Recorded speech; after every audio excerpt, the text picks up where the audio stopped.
Honorable Jean Luzinga, bonjour. Bonjour.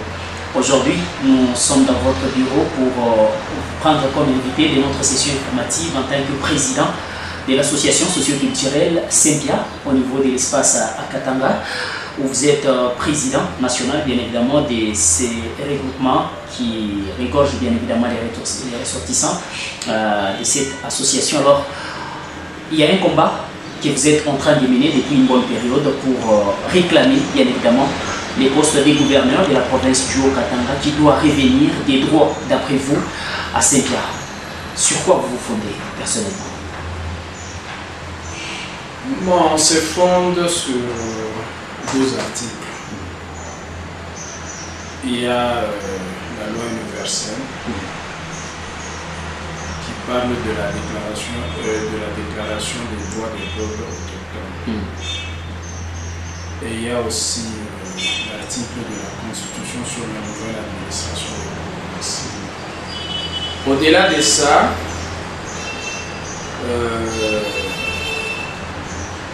il y a aussi les faits réels sur le terrain. Monsieur le journaliste, vous allez me donner une seule province, s'il vous plaît, où il y a des candidats non ressortissants. À ces jours, il y a à peu près 4 candidats qui sont membres de Sempia. Lesquels des 4 vous soutenez personnellement? Tous les 4 sont des enfants de Sempia, puisque le Sempia a dit que le meilleur n'emporte. Est-ce qu'il était pratiquement impossible de trouver un terrain d'entente au niveau de Sempia et de se choisir un seul candidat? Écoute, si même on était en train de le faire, on ne le dirait pas sur la place publique.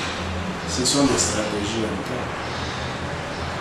Alors, au regard de la situation telle qu'elle se présente, sur l'aspect politique, les candidats entre guillemets de Luanzo auraient plus de chances de pouvoir l'emporter parce qu'il provient d'une tendance qui a le plus grand nombre de parlementaires. Est-ce que cela ne vous anéantit pas au niveau de Sempia? Moi, j'ai l'impression que le fait qui vous a dit que les candidats Luanzo dépassent un nombre de candidats Sempia? Et qui vous a dit que les députés qui sont électeurs Sempia sont un petit nombre comparativement aux candidats de Luanzo? Je voudrais tout simplement vous éclairer sur un point. Sempia et Luanzo, nous agissons sur le même espace. Sempia a comme base la territorialité. Donc tous les 6 territoires qui forment la province du Haut-Katanga, ce sont des territoires qui servent de base à l'association Sempia. Mais dans ces territoires, il y a, dans cette province, il y a 3 territoires. Le territoire de Mitwaba, le territoire de Kambové et le territoire de Kasenga qui regorge aussi des Luanzo. Donc ici, je préférerais qu'on parle plus de l'espace parce que nous faisons partie du même espace. Donc la réclamation ici, c'est pas pour moi de Sempia ou de Luanzo. La réclamation ici, c'est la gestion par les enfants de l'espace Haut-Katanga. Et quel discours comptez-vous, bien évidemment, mettre à la disposition de ces parlementaires, de ces électeurs, pour les amener à comprendre les raisons et à emboîter les pas du schéma que vous avez déjà tracé? Non, le discours que je voulais donner d'entrée de jeu, qui ne comprendrait pas qu'il y a une loi qui protège les électeurs, qui voudrait aller à l'encontre de la Constitution qui parle de la libre administration des provinces. La Constitution, c'est la loi qui nous engage tous les Congolais. Donc ce n'est pas une particularité, c'est une loi nationale. Est-ce que vous ne pensez pas user d'une certaine discrimination à l'égard d'autres candidats? Non, c'est ça la confusion. Donc réclamer un droit qui est dans la Constitution n'est pas de la discrimination. Plutôt ce sont les autres qui voudraient nous refuser ces droits-là, qui veulent nous discriminer.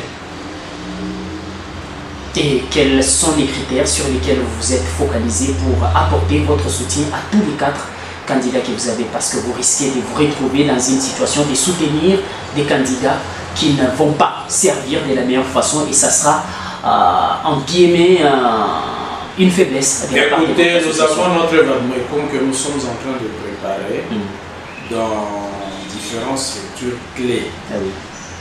L'enseignement, la santé, les infrastructures, et nous allons donner nos recommandations à la personne qui sera élue comme nouveau gouverneur. Et vous-même, vous le savez, comme nous le disons dans les jargons politiques, il y a des parlementaires debout, des parlementaires assis. Nous allons vers les parlementaires debout. Nous allons continuer à matraquer nos députés qui sont à l'Assemblée pour que dans le programme du gouverneur, notre vademecum soit. Les combats que vous êtes en train de mener, certains qualifient ces combats d'un combat beaucoup plus tribal, ségrégationniste bien sûr aussi, pour d'autres. Bon, je ne vais cesser de le répéter, il n'y a pas de combat. Monsieur le journaliste, il y a tout simplement un rappel. Oui. Vous savez que de par la Constitution, il y a un article qui est clair. Même le président, quand il forme son gouvernement, il doit tenir compte de la représentativité nationale. C'est-à-dire, il faut qu'il y ait dans le gouvernement national ne fût-ce qu'un ressortissant de chaque province. Donc, c'est ce qui est. Donc, c'est de fait le même problème pour les gouvernements provinciaux. La priorité, c'est d'abord la représentativité des territoires faisant partie de cette province. Est-ce que cela est respecté dans toutes les Oui, c'est respecté. C'est respecté.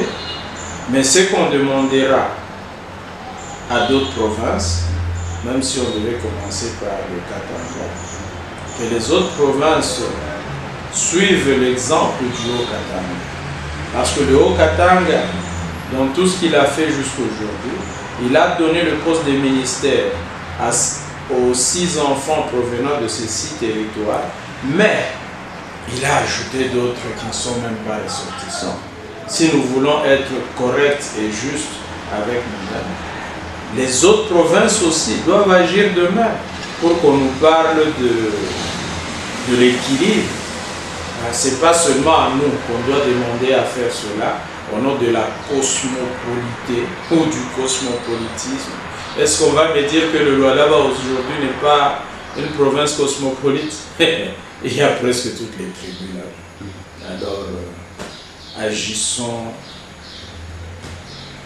avec une vraie justice. Est-ce qu'il est possible de vivre cette politique que le fait président Mobutu avait imposée au niveau de la République démocratique du Congo, où il pouvait prendre un ressortissant du Katanga et le placer gouverneur au niveau du Kasaï, prendre un ressortissant, je ne sais pas, du Mali, Monsieur le journaliste, dans une autre province? La Constitution a évolué, à moins qu'on change cet article, qu'on revienne à l'ancienne Constitution. Et c'est quoi la meilleure Constitution? L'ancienne passée ou la nouvelle passée? Non, non, moi je pense, que la nouvelle Constitution est bonne. Même en Belgique, monsieur le journaliste, la Wallonie c'est plus de Wallonie, la Flandrie c'est plus de Flandrie. C'est pour arriver à ce que tout le monde se retrouve.